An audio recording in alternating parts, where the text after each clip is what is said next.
तो आगे बढ़ने से पहले हम बात कर लेते हैं सीटेट एग्ज़ाम 2022 की बेस्ट बुक के बारे में, जो कि चक्षु प्रकाशन की है।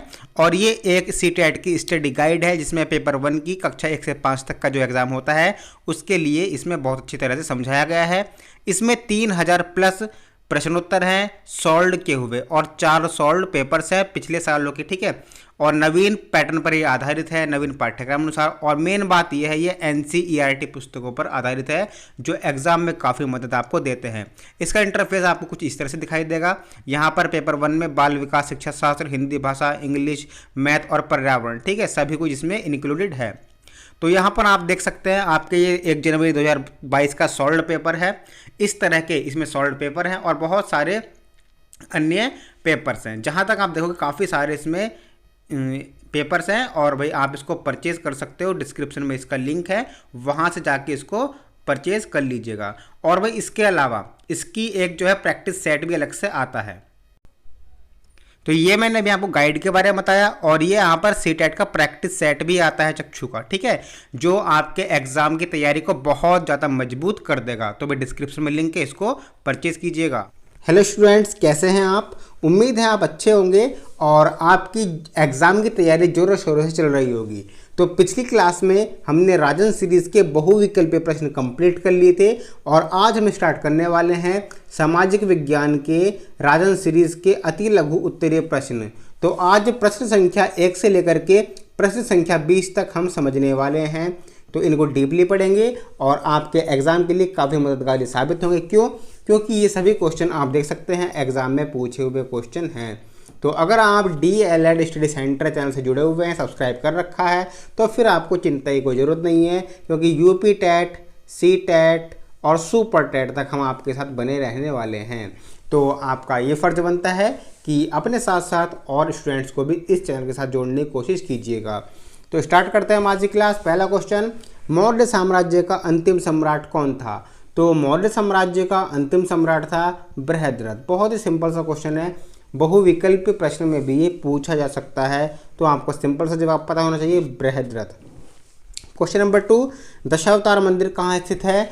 दशावतार मंदिर स्थित है देवगढ़ में, जो झांसी में है, उत्तर प्रदेश में, ठीक है। देवगढ़ जिसको झांसी भी है और उत्तर प्रदेश में है। प्रश्न नंबर 3, तुगलक वंश का संस्थापक कौन था? तुगलक वंश का संस्थापक था गयासुद्दीन तुगलक। प्रश्न संख्या 4, कबीर दास का जन्म कहाँ हुआ था? ये क्वेश्चन आप सभी को पता होना चाहिए, क्योंकि आपने 9th और 10th क्लास में कबीर दास जी का जीवन परिचय पढ़ा था हिंदी में, तो वहीं से हमें याद है अभी तक, काशी जो वाराणसी में है। नेक्स्ट क्वेश्चन, चट्टानें कितने प्रकार की होती हैं?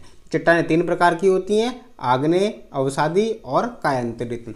प्रश्न संख्या 6, राष्ट्रीय उपभोक्ता दिवस कब मनाया जाता है? तो 24 दिसंबर को हर वर्ष राष्ट्रीय उपभोक्ता दिवस मनाया जाता है। हरित क्रांति किससे संबंधित है? हरित क्रांति कृषि से संबंधित है। सिंपल सा क्वेश्चन है। ज्वार भाटा कब आता है? तो ज्वार भाटा पूर्णिमा के दिन आता है। ये ऐसे ऐसे क्वेश्चन है ना अति लघु, जो बहुविकल्पीय में भी आपसे पूछे जा सकते हैं। प्रश्न संख्या 9, नागरिकता किस अनुच्छेद से संबंधित है? तो नागरिकता अनुच्छेद 5 से लेकर 11 तक संबंधित है। प्रश्न संख्या 10 की ओर हम बढ़ते हैं। खिलजी वंश के 2 शासकों के नाम बताइए। तो खिलजी वंश के 2 शासक हैं, अलाउद्दीन खिलजी और गयासुद्दीन खिलजी। प्रश्न संख्या 11, स्थायी पवन किसे कहते हैं?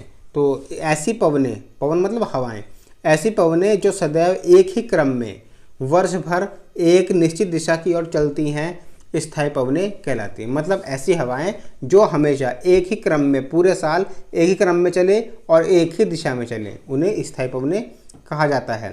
प्रश्न संख्या 12, सेल्यूकस ने भारत पर आक्रमण कब कर दिया था? तो सेल्यूकस ने भारत पर आक्रमण किया था 305 ईसा पूर्व में। प्रश्न संख्या 13, मेगास्थनीज के अनुसार भारत का सबसे बड़ा नगर कौन सा था? तो मेगास्थनीज के अनुसार भारत का सबसे बड़ा नगर पाटलिपुत्र था।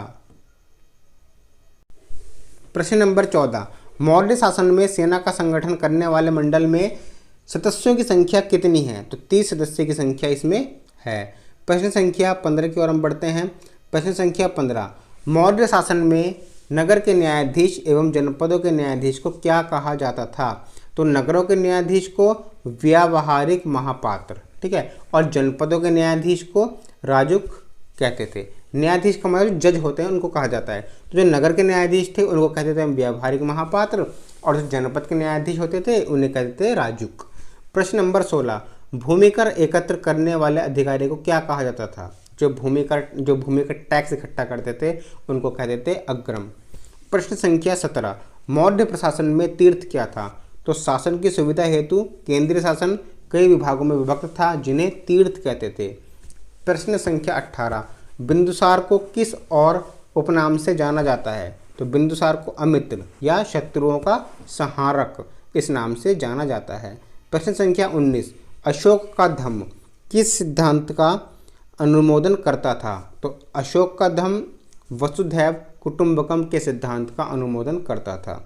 प्रश्न नंबर 20, मौर्य काल में समाज कितने वर्णों में विभक्त था? तो समाज 4 वर्णों में विभक्त था, ब्राह्मण, क्षत्रिय, वैश्य, शूद्र। भाई ये क्वेश्चन बहुत ज़्यादा इंपॉर्टेंट है आपके सीटेट के लिए भी। मौर्य काल में समाज कितने वर्णों में विभक्त था? तो 4 वर्णों में विभक्त था, ब्राह्मण, क्षत्रिय, वैश्य और शूद्र। तो भाई उम्मीद है आपको आज के 20 क्वेश्चन समझ में आ गए होंगे। अब नेक्स्ट क्लास में प्रश्न संख्या 21 से लेकर के प्रश्न संख्या 100 तक करने की हम कोशिश करेंगे। तो मिलते हैं नेक्स्ट क्लास में। Thank you. जय हिंद।